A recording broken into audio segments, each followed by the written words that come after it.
Okay, hello and welcome. Today is a really special lesson for me because it's one of my favourite things to teach. We're going to be looking at density and pressure, and most importantly, we're going to be discussing why things float.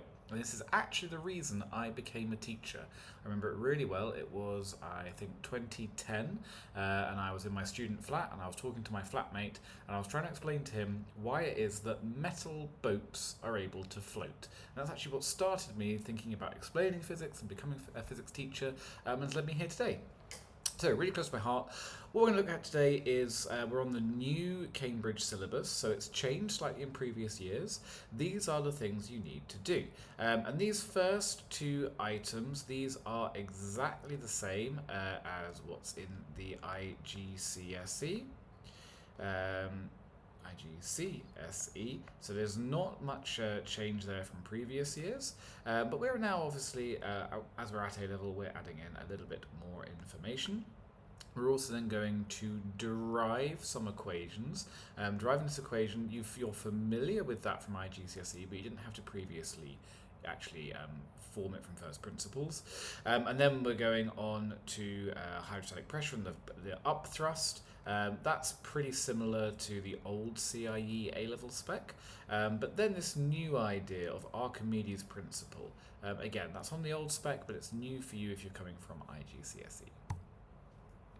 Okay, so let's just go through a couple of key reminders. This should all be fairly familiar to you from, again, your IGCSE. So density, this has this funny symbol here. It's the Greek letter rho, and you draw it by starting below your line, coming up and curving around once. It is not a P. You do have to kind of draw it when you're writing it out by hand, but this kind of slant here. That usually, well, I'll tell you the units in a second. M, as usual, is mass. Again, do be careful. And V is volume. Note the cases here. M is lowercase, V is uppercase. You have to have it that way around. And then usually we do mass in kilograms, volume in, sorry, not in per meters cubed, just in meters cubed. So then your density, that's mass divided by volume, so that would be in kilograms per meter cubed. However, density is a bit unusual, and really we can blame the chemists for this. Chemists often deal with much smaller quantities, so you may also see it written, for example, where mass is in grams and volume is in centimeters cubed, in which case density, of course, would be grams per centimeter cubed. Now, be really careful with this. Converting out volumes is really hard. So 1 meter cubed is not 100 centimeters cubed. So those conversions can become tricky. Little trick to it. If you're ever needing to convert from one to the other, what I do, and I still do this day, is I draw a 1 meter by 1 meter by 1 meter cube, and then I work out the equivalent in centimeters. So in centimeters, that will be 100 centimeters by 100 centimeters, or guest appearance from my cat, and 100 centimeters. So therefore I can say 1 meter cubed is equal to 100 by 100 by 100 centimeters cubed. So 1 meter cubed is actually 1 times 10 to the 246 centimeters cubed. Isn't that right, Titch? Yeah, she knows a lot of physics these days because she's been sitting in a lot of these videos. So just be careful with that in these conversions. It's something that they do trip you up with a little bit when we get into the A level. Pressure, as you're aware, again, the cases really matter. So pressure, that is force per unit area. So that is usually written in newtons per square meter. Sometimes you might have in newtons per square centimeter, but that's rarer because it doesn't convert across as easily. We write 1 newton per meter is the same as 1 Pascal, or capital P lowercase a. I do know a bad joke about it. Ask me in the class. I can tell you my bad Pascal joke. Um, Unusual in that, a bit like Hertz, it's a 2-letter unit. There's not many of those in physics, but Pascal's is one of them. And obviously, again, force is in newtons and area is in meters squared. Do be careful, as I say, about those cases. Here's a little example for you then. So a dam across a lake is divided into 2 sections of rock. X is longer, but the 2 sections are otherwise identical. And then you've got a rock in the middle. So the water creates a total force on each side of the dam, and an average pressure on each section of the dam. What is correct? So we're looking down in this case. We're kind of in a helicopter looking down at this lake. So which is true? Give you a second to think.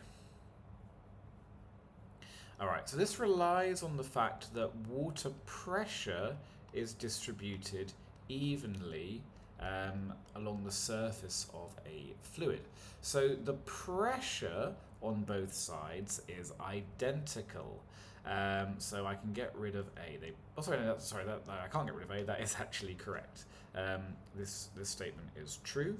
The pressure on both sides is the same. So straight away I know that A is true, but let's just go through the others and think about it. Pressure on X is less than pressure on Y, well no, because that's the opposite of A. And let's think about the force on X and the force on Y. Well, I know pressure is equal to force divided by area, and if I rearrange that, I can say force is equal to pressure multiplied by area. Now, here I can say that the area X is bigger, so here the force will be higher, and here the force will be lower, because they've got the same pressure over different areas. And that's actually the principle that hydraulics and things work with, and we'll probably talk about that a little bit later in the actual lesson.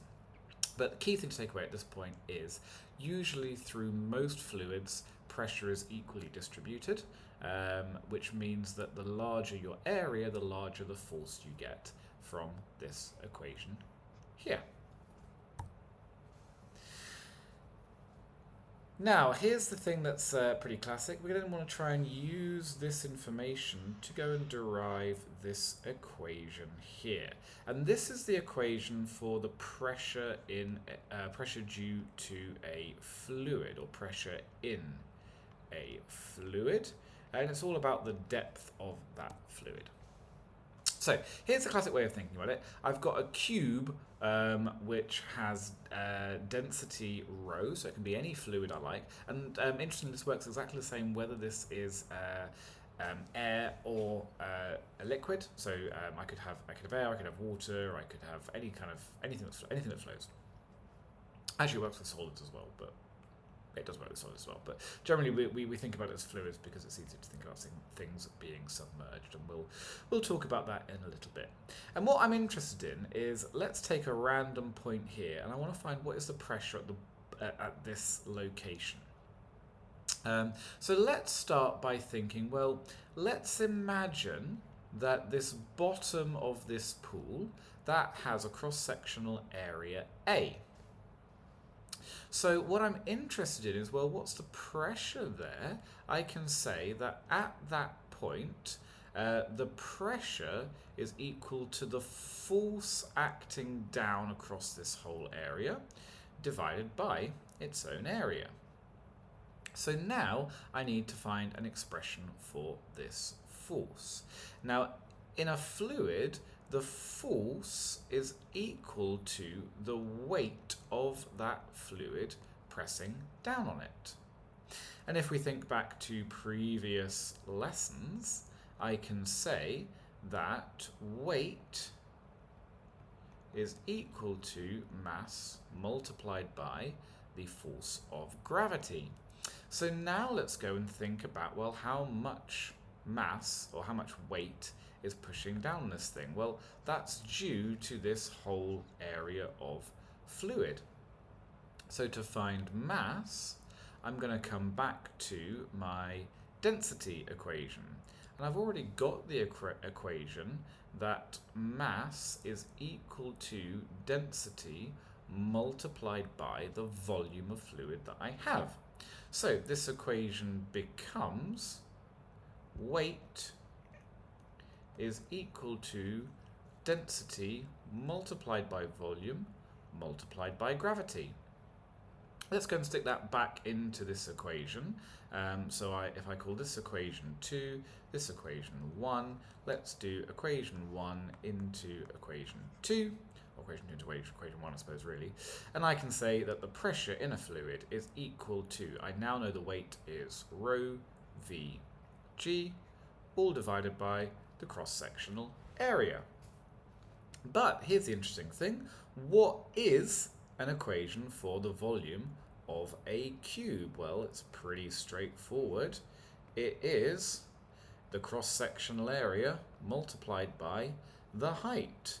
So this equation becomes pressure is equal to density of the fluid multiplied by its cross-sectional area multiplied by its height multiplied by gravity, all divided by its cross-sectional area. And oh, look at that. I can cancel out the cross-sectional areas, and I get the pressure in a fluid is equal to its density multiplied by the depth of that fluid multiplied by the strength of gravity. There we go. I have solved that equation.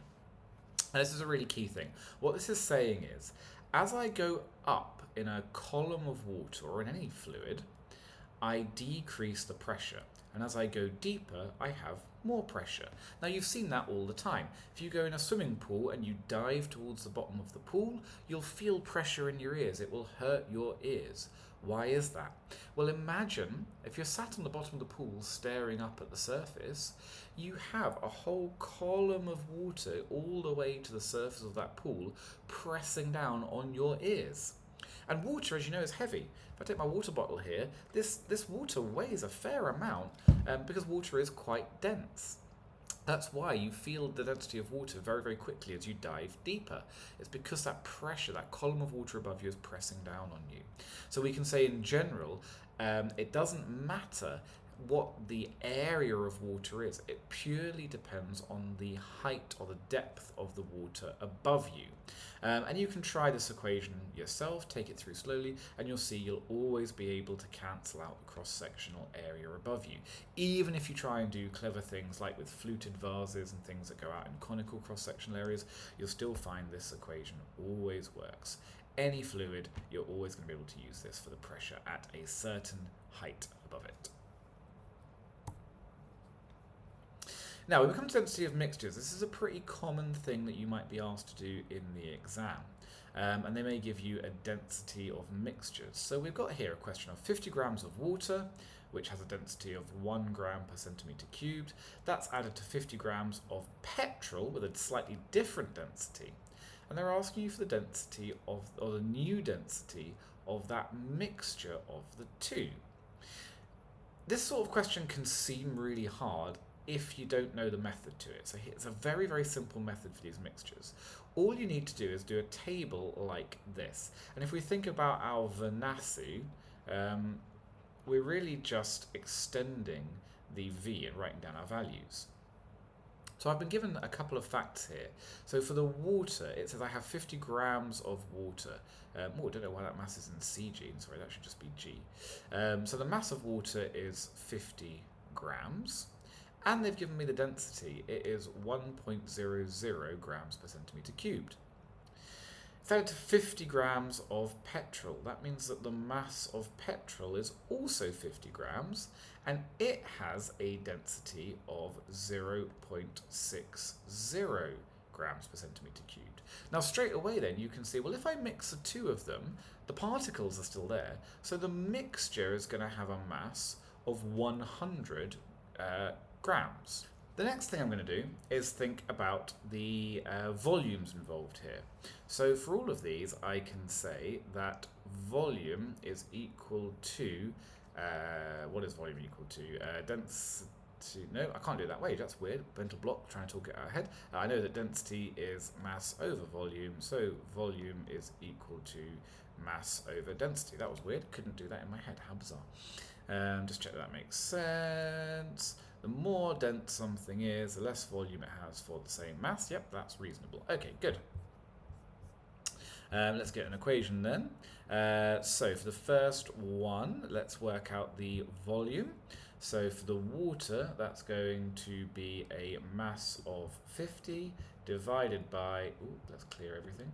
Sorry, a mass of 50 divided by a density of 1. Didn't really do the calculator for that, but let's do it anyway.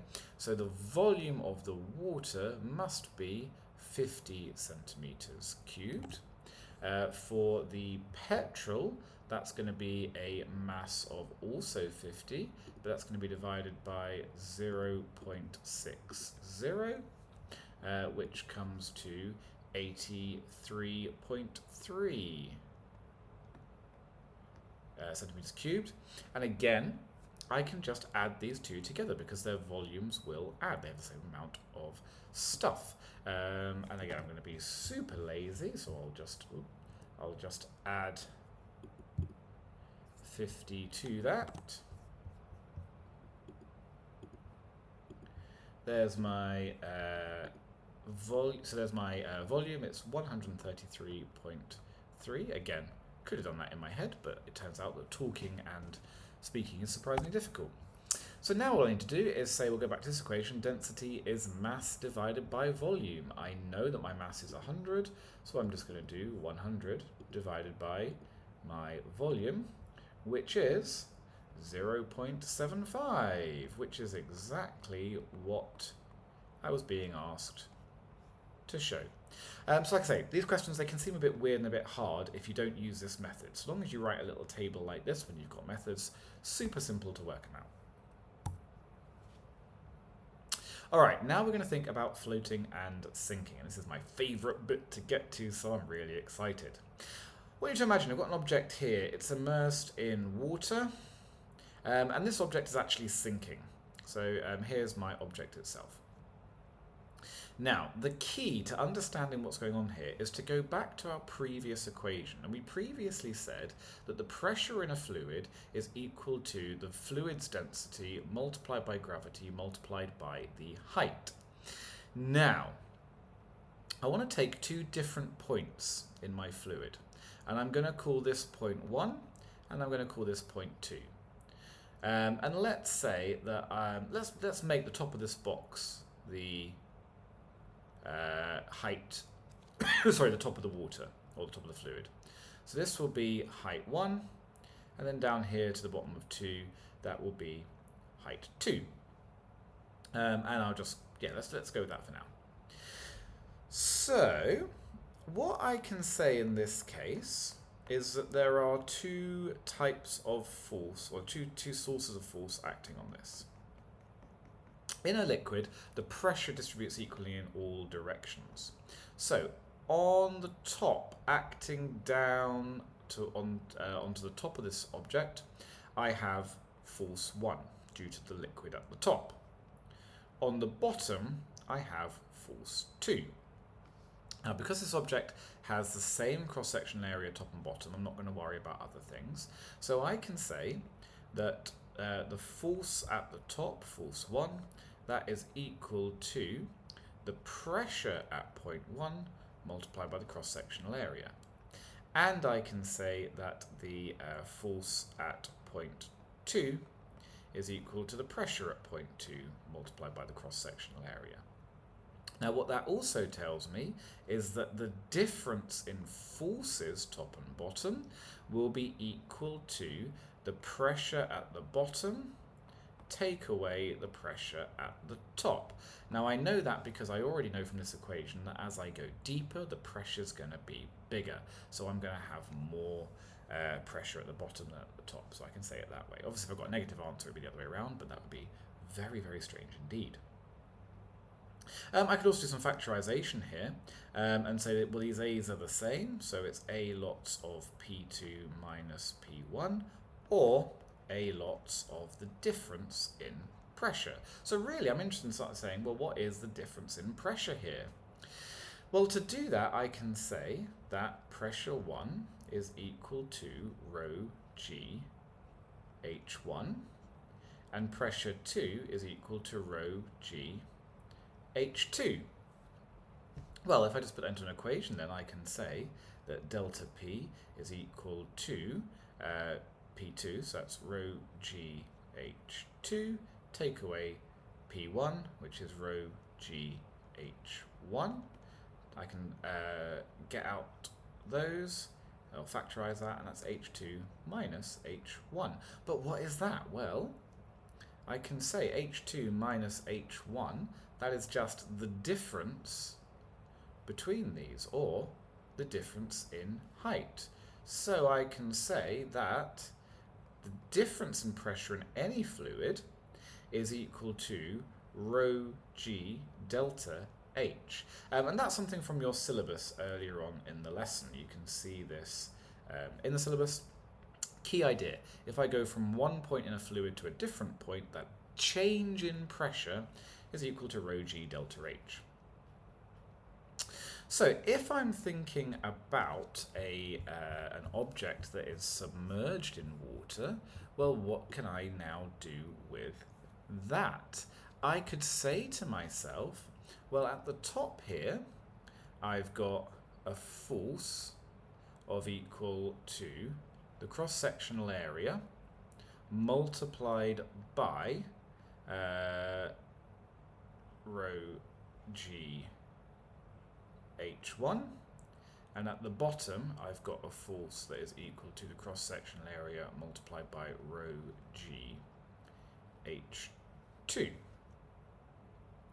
Now what I'm interested in, this idea of upthrust. As I've said before, if I call that F2 and that F1, I can say F2 is always going to be greater than F1 for anything immersed in a fluid, because as we go deeper in that fluid, the pressure increases, means the force increases. So this F2, that's always going to be bigger than F1. So what I want to try and get to is where there's some equation for this buoyant force or upthrust, and I want to try and achieve that. Now I've got the equation here. What I want to see is if I can prove that equation. So I've already said that this is the equation. It's cross-sectional area multiplied by change in pressure, or difference in pressure. Well, no, just difference in pressure. So I've already done that over here. So let's take these two together and say, therefore, the force, or the difference in force, in other words, the upwards force, is equal to cross-sectional area of this object multiplied by the density of the liquid multiplied by delta H, but delta H is the height of this object. So what I've got here is, well, I've lost a G somewhere. Where did my G go? Oh, I forgot my G from that bit. G rho H. Getting a bit out of order, but that should be fine. Height of this object multiplied by its cross-sectional area, well, I can say that the height of the object multiplied by the area, that is the object's volume. So I come to this final equation. The upthrust force is equal to the volume of the object multiplied by gravity multiplied by the density of the fluid. And there we go. This is a core equation. This tells me the force on any object or any submerged object. So when an object is immersed in water completely, I can say the force acting up on it due to upthrust, in other words just due to the difference in pressures on it, is equal to the volume of the object itself multiplied by gravity multiplied by the density of water that it is in. And this is really important. You can see this upthrust is always going to be a positive value. It's always going to be a value. All objects have a volume. So that means as soon as I put anything in water or in any other fluid, that object will always appear to weigh less because it's got extra force acting up, counteracting the object's weight. And we can go a bit further. If we have an object like this, then what you can say is when an object is immersed in water, it displaces a volume of fluid. Now, a really core thing is that I can say the mass of that displaced fluid is equal to the mass of the object. And why can I say that? Well, let's think about what happened if it wasn't. Right now, I have upthrust acting on this object. Now, if it's floating, what I can say, so let's call this Fu, the upthrust. I can say that force must be equal to the weight of the object. Because if it wasn't, if there was a resultant force acting on it, the object would sink a little bit deeper into the fluid. If the object sinks a little bit deeper into the fluid, then that height is going to increase, that amount of fluid displaced is going to increase, and like here, I can say that the force is equal to the volume in the water multiplied by rho GH. So if it sinks, the volume in the water increases, which will increase the force of upthrust. It also explains why if I push something down into water, it pops back up. If I push it down too much, then I increase the volume of water that's been displaced, which means that the upthrust becomes greater than the weight until it floats. Now, it's a bit beyond our spec at this point, but what I can say is, in order to float, the density of the object must be less than, let's just undo that. You gonna let me undo that, computer? No, that's weird. Let me just erase that. So in order to float, I can say that the density of the object must be less than the density of the water, or the density of the, let's change that to the density of the fluid. So in that case, you get floating. If the density of the object is equal to the density of the fluid, that is called neutral buoyancy. I'll talk about that as a special case in a minute. If the density of the object is greater than the density of the fluid, then the object sinks. Now, this has some really interesting effects. For one thing, it means that if something floats in water, it will always float in water. If you drag that object down to the bottom of the sea, provided the object's rigid enough not to compress and increase its density, that object will still float even at the bottom of the Mariana Trench. It also tells us that as soon as something is more dense than water, it will always sink. And most interesting is this idea of neutral buoyancy. If something's neutrally buoyant, then what I can say is that the force due to upthrust, that is going to be equal to the force due to weight, and this object will neither float nor sink, it will just stay there. Now, as you guys might know if you're in my class, I love scuba diving, and this is a really good example of how density is related to fluids. When you scuba dive, you actually control your buoyancy, whether you float or sink, using your breathing. And you breathe in, and that increases the volume of your lungs. So your volume of your entire body has increased, but your weight hasn't, or your mass hasn't. So your density, when you breathe in, that increases. If your density increases, what that means is you're now less dense than water and you start to float.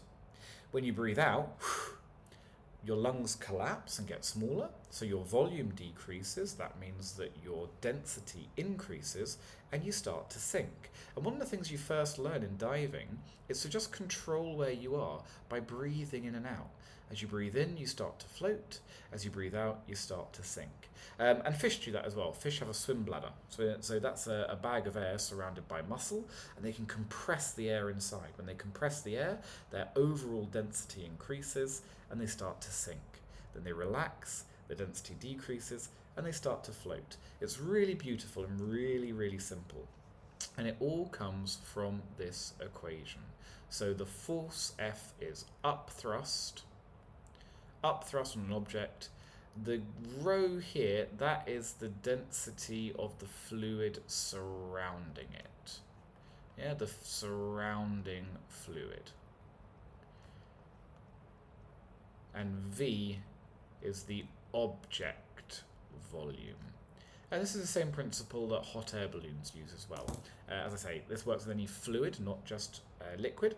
So air is a fluid. In a hot air balloon, you have a very large volume, and that volume of hot air reduces its density until the density of the entire system, the hot air balloon and the basket and everything else, that's combined density, if you think about our method of mixtures earlier, its combined density is less than the density of air, and a hot air balloon floats. Let's do that as a summary then. Have a read through this question, see if you can work out the answer. Okay, as you should see, so S and Q, those should be equal. So I can say it's going to be one of these. These are all correct. But R, that's going to be a higher pressure than P, because R is deeper in the fluid. So the one that is true is this one. P is less than R. That's it for today. I'm sure you'll have questions, so do make some notes, and I'll see you in our next lesson.